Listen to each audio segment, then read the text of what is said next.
नमस्कार दोस्तों, welcome to all UPSC. मेरा नाम है शुभम। दोस्तों, आज की ये वीडियो एक यूपीएससी एस्पिरेंट लड़की के दिल से निकलती है।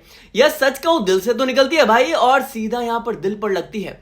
यह अर्नुमा नाम की एक लड़की की वीडियो पोस्ट है, जिसमें वो अपना सिर्फ यहाँ पर एक्सपीरियंसेस नहीं शेयर कर रही है भाई, बल्कि पूरे यूपी, बिहार और देश के अन्य हिस्सों के उन हजारों यूपीएससी एस्पिरेंट की जो दर्द भरी आवाज है, जो आवाज कहीं सुनाई नहीं देती, उनको यहां पर शेयर कर रही हैं। अर्नुमा कहती है, हमारे यहाँ यूपीएससी एक एग्जाम नहीं है भाई, बल्कि पूरा का पूरा पारिवारिक सपना बना दिया जाता है। मतलब बस लड़का एक बार बोल दे कि मैं यूपीएससी की तैयारी कर रहा हूं, और पूरा का पूरा खानदान जैसे किसी परेड में क्या है, शामिल हो जाता है। अर्नुमा बोलते हैं कि मामा, चाचा, फूफा, बुआ, जिनसे सालों से बात तक नहीं हुई, अचानक फोन पर आकर बोलते हैं, अरे सुना बेटा आईएएस की तैयारी कर रहा है, बस अब तो घर का नाम रोशन करेगा। और अर्नुमा कहती है, मजे की बात तो यह है कि किसी को यह नहीं पता होता कि बच्चा पढ़ क्या रहा है भाई, ऑप्शनल लिया भी है या नहीं लिया है, प्रीलिम्स के फॉर्म अभी तक भरा है या नहीं भरा है, सबको भाई एक ही सपना दिखता है, एक दिन बेटा आईएएस बनेगा। और यहीं से शुरू होता है भाई वो मेंटल प्रेशर जो एस्पिरेंट झेल नहीं पाता। वो बोलते हैं कि घर वालों का बिहेवियर तुरंत बदल जाता है। लड़का अगर 5 मिनट यहां चुप बैठ जाए तो मां कहती है शांत रहने दो, बेचारा टेंशन में होगा।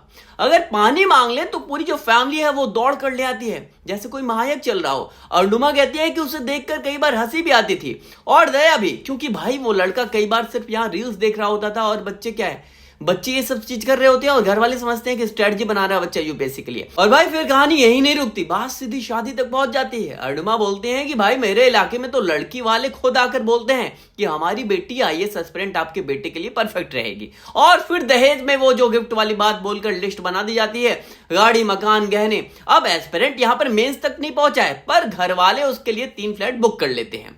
अब प्रॉब्लम यह है कि जब रिजल्ट नहीं आता, जब साल 2 साल नहीं आता है, तीसरे साल भी नहीं आता, तब वही लोग धीरे धीरे गायब होने लगते हैं भाई। वही लोग जो अभी अभी क्या है, ये सारी चीजें कर रहे होते हैं, वो गायब हो जाते हैं। अब भाई सबसे पेनफुल ये नहीं कि लोग कुछ बोलते हैं, सबसे पेनफुल ये है कि वो बोलना ही बंद कर देते हैं। अब भाई जिस लड़के के लिए कल तक कहा जा रहा था हमारा वाला आईएएस बनेगा, आज सामने आते ही लोग क्या है, नजरें फेर लेते हैं। अर्निमा आगे बोलती हैं कि उसके एक चाचा हैं, 5-6 साल से तैयारी कर रहे थे यूपीएससी की। घर वालों ने उन्हें आसमान पर बिठाया हुआ था, लेकिन जब सफलता नहीं मिली तो वही लोग भाई धीरे धीरे उनसे दूरी बनाने लगे। उन्होंने छोटी मोटी नौकरियां की, फिर गांव में मुर्गे बेचने लगे, फिर पंजाब की एक फैक्ट्री में शिफ्ट हो गए। अर्निमा कहती है कि आज उनके पास उनका नंबर तक नहीं है, और सबसे दुख वाली बात यह है कि भाई उनके बारे में घर में कोई बात भी नहीं करता, जैसे वो कभी थे ही नहीं, कभी उनका एग्जिस्टेंस ही नहीं था। यही सबसे बड़ा पेन है भाई। एक एग्जाम किसी की पूरी पहचान बना देता है, और भाई जब वही एग्जाम पास नहीं होता तो वही पहचान बहुत ही बेरहमी से क्या है, छीन ली जाती है। अर्निमा कहती है कि यूपीएससी सिर्फ जॉब नहीं भाई, एक सोशल स्टेटस होता है। लोग यहां पर एस्पिरेंट को लड़के या लड़की के रूप में नहीं, फ्यूचर आईएएस के रूप में देखते हैं। और भाई जब रिजल्ट नेगेटिव आए तो भाई वही लोग एस्पिरेंट को ऐसे देखते हैं जैसे उसने क्या है, पूरा खानदान निराश कर दिया हो। घर में बातें शुरू हो जाती हैं, आप कितना टाइम बर्बाद करेगा, अरे इसकी उम्र निकल रही है, अब भाई कोई दूसरी और नौकरी ज्वाइन कर ले। पर किसी को यह नहीं दिखता कि ये वही बच्चा है भाई, जिसने रात भर जाकर क्या है, पढ़ाई की, जिसने मॉक टेस्ट में 120+ स्कोर किए, जिसने हर साल यहां किताबें रटी।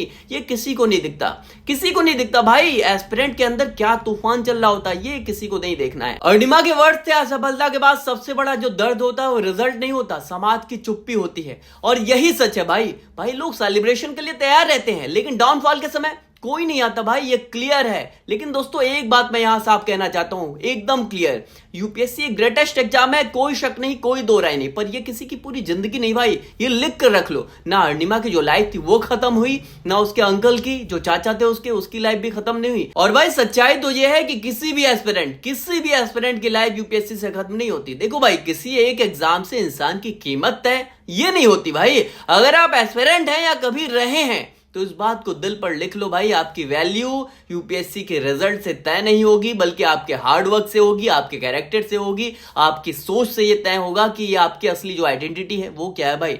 ये क्लियर, इतना इसमें कोई शक नहीं। और अगर सोसाइटी ये नहीं समझती है तो ये सोसाइटी की कमी है भाई, आपकी नहीं है, आप इसे रहने दो। अर्निमा का ये वीडियो पोस्ट जो है वो इतना इफेक्टिव इसलिए है भाई क्योंकि उसने उस पेन को बोला जो लाखों एस्पिरेंट यहां पर क्या है, चुपचाप फील करते हैं। और भाई बस इतना याद रखो, अगर रिजल्ट नहीं आया तो दुनिया नहीं रुकती, लाइफ यूपीएससी से बहुत बड़ी है। और भाई खुद को उस लाइन से डिफाइन मत करो जिससे दुनिया बार बार बोलती है कि आईएएस नहीं बन पाया, इससे मत डिफाइन करो अपनी लाइफ भाई, आप उससे कहीं ज्यादा हो और रहोगे भी। और बस आगे बढ़ते रहो भाई, इससे अधिक कुछ नहीं, सीखते रहो और खुद को कभी यहां पर पीछे मत छोड़ो। तो दोस्तों ये थी UPSC based analysis by only UPSC.